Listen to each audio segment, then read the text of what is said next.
Pour évaluer les synergies potentielles lors d'une acquisition, il faut commencer par répondre à une question simple mais essentielle. Que cherche-t-on à obtenir?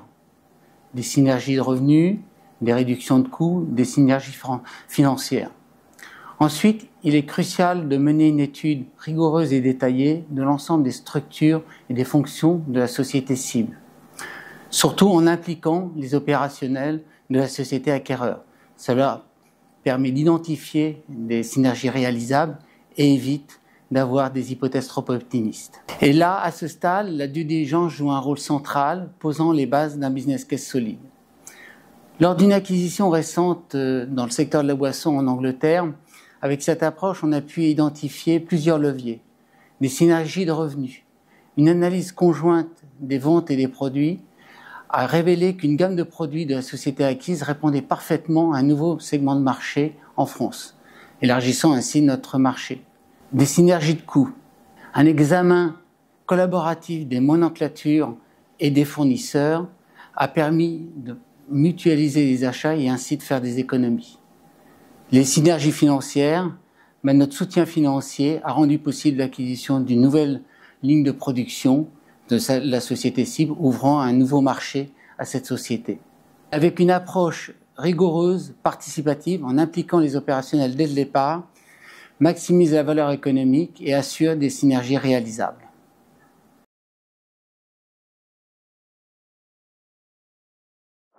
L'intégration après une acquisition est une phase cruciale pour garantir la rentabilité de l'opération à long terme et aussi sa création de valeur durable.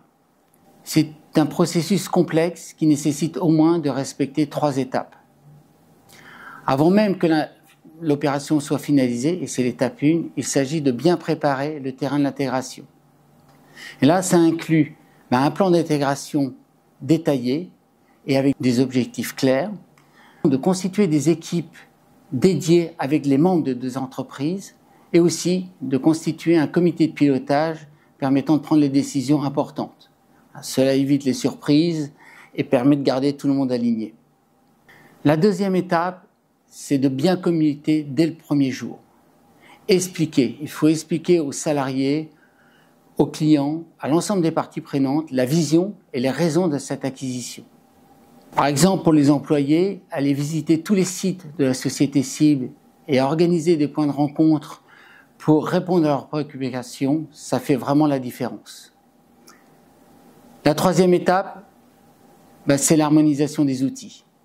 Les systèmes d'information sont souvent un point de friction. Lors d'une expérience dans la distribution, l'unification des outils opérationnels a permis de standardiser les processus et de rationaliser la chaîne logistique.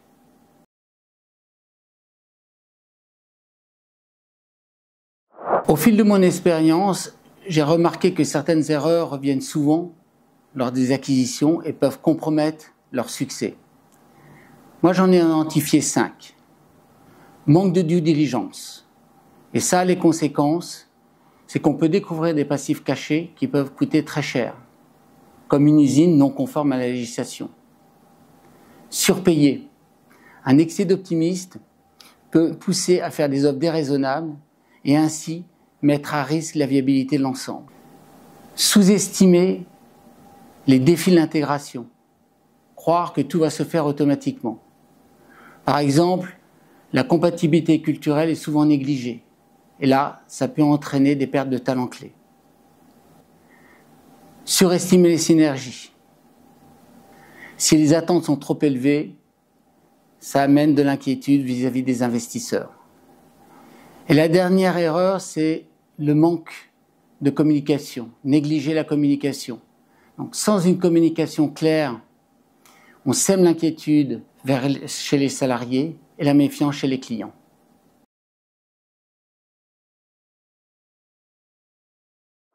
Les différences culturelles peuvent représenter un véritable défi, mais aussi une opportunité. Alors, il n'y a pas de solution universelle pour les gérer. Cependant, des qualités comme la curiosité, l'ouverture, le respect mutuel, la compréhension sont essentielles. Mais est-ce que cela suffit? Pas complètement. Il s'agit aussi de mettre en place des stratégies adaptées. Une des premières actions est de bien comprendre les cultures existantes par des enquêtes, des entretiens, des ateliers. On cite souvent un exemple, c'est de bien comprendre la structure hiérarchique. La deuxième, c'est organiser des formations auprès des équipes pour les sensibiliser sur les valeurs et les pratiques culturelles, tout particulièrement quand les cultures sont très différentes, comme un séminaire sur les styles de communication en Asie et en Europe. Enfin, la troisième action, et peut-être la principale, c'est de créer des équipes mises sur des projets. Lors d'un rapprochement de PME françaises, on a pu aligner les services commerciaux et marketing en les faisant collaborer sur un nouveau projet de site de vente en ligne commun. Et ça a permis d'accélérer l'intégration des deux cultures et de créer de la cohésion. Toutefois, il est vraiment important de garder les spécificités locales. L'objectif n'est pas d'imposer une seule culture, mais de trouver un équilibre qui valorise les forces de chaque organisation.